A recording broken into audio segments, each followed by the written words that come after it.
First உங்கள் எல்லாருக்கும் எப்படி போச்சு, எனக்கு எப்படி போச்சுன்னு சொல்லி நான் அவங்க கூட வந்து ஷேர் பண்ணலான்னு இருக்கேன்.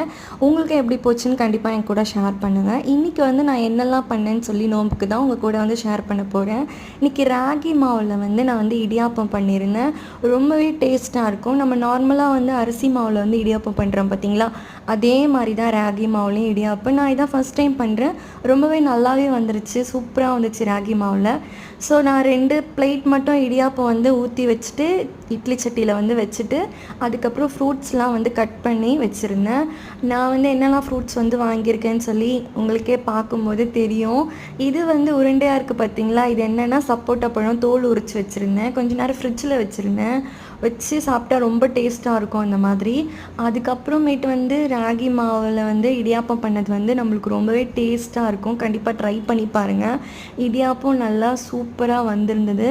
அதுக்கப்புறம் நான் வந்து இட்லி சட்டிலேயே இடியாப்பம் வந்து ஊற்றி வச்சுட்டு நோன்பு திறக்க டைம் வந்துருச்சுன்னு சொல்லிட்டு நான் வந்து நோன்பு திறக்க வந்துட்டேன்.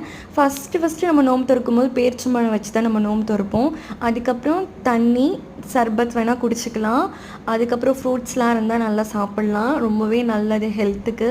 அதுக்கப்புறம் சப்போட்டா பழம் சாப்பிட்டேன். அதுக்கப்புறம் பள்ளிவாசல்லேருந்து இந்த ஒரு மாதத்துக்கு ஃபுல்லாக நம்மளுக்கு வந்து கஞ்சி கிடைக்கும்.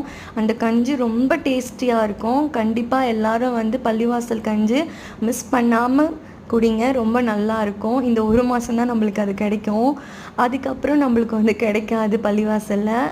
அதுக்கப்புறம் ராகியில் வந்து நம்ம இடியாப்பம் பண்ணது ரெடி ஆகிடுச்சு.